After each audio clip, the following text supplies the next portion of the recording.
SIR নিয়ে যেমন প্রস্তুতি চলছে, একই সঙ্গে ভোটের প্রস্তুতিও তুঙ্গে। এবার সাংগঠনিকভাবে নতুন স্ট্র্যাটেজি নিতে চলেছে বিজেপি। বাংলায় থেকেই নির্বাচন পরিচালনা করতে চাইছেন অমিত শাহ।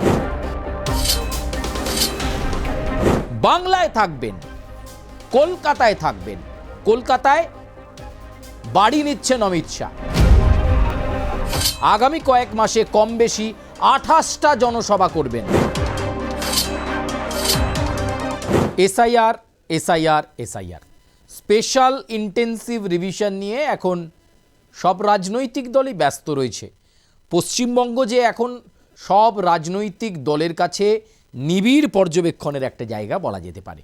তবে এসআইআর নিয়ে যেমন প্রস্তুতি চলছে, একই সঙ্গে ভোটের প্রস্তুতিও তুঙ্গে।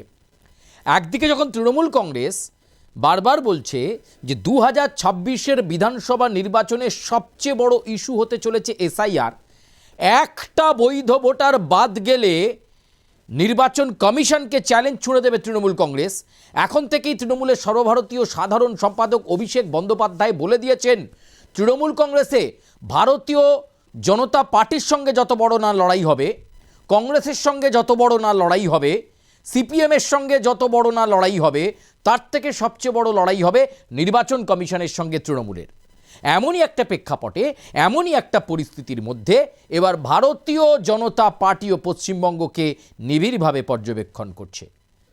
আমরা আগেই বলেছি, ভারতীয় জনতা পার্টি প্রথম থেকেই মনে করে যে এ রাজ্যে আমূল পরিবর্তনের পরিবর্তন 2026-এর বিধানসভা নির্বাচনে আসতে চলেছে। তার কারণ বলা হচ্ছে সেই এসআইআর, অর্থাৎ অবৈধ ভোটাররা বাদ যাবে এবং ছাঁকনি ধরে বেছে বেছে যে ভোটারগুলো এলো ভোটার তালিকায়, তারা নাকি ভারতীয় জনতা পার্টিকে অক্সিজেন দেবে।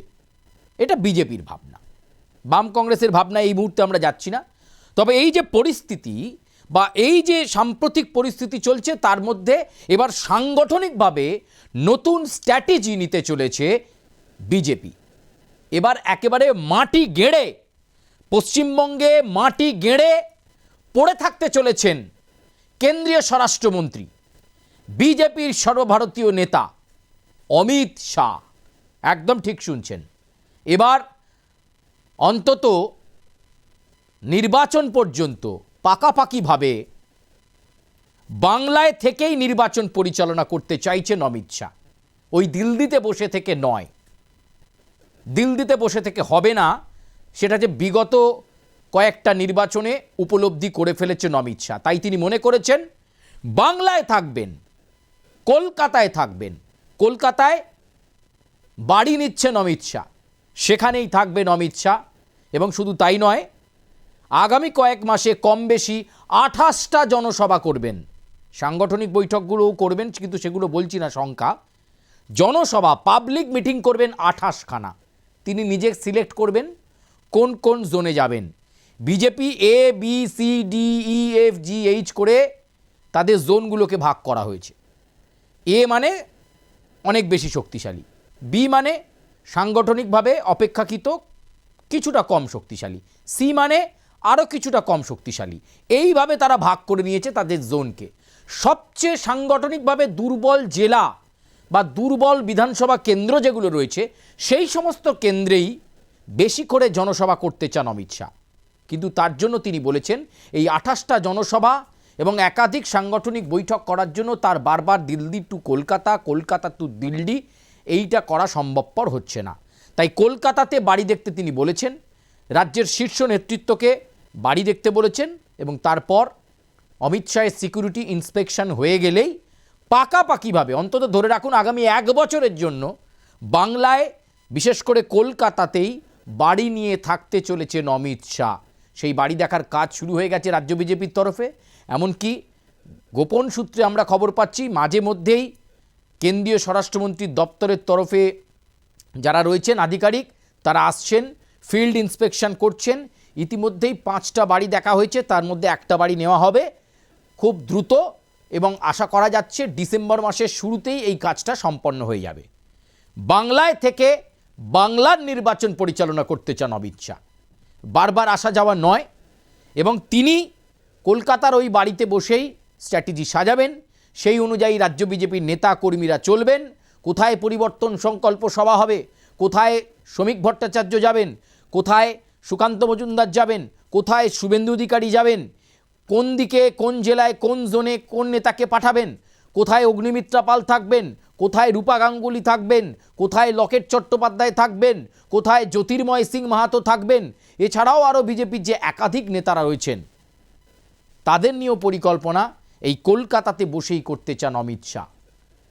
পাকাপাকিভাবে তিনি 1 বছরের জন্য কলকাতাতে থাকতে চান।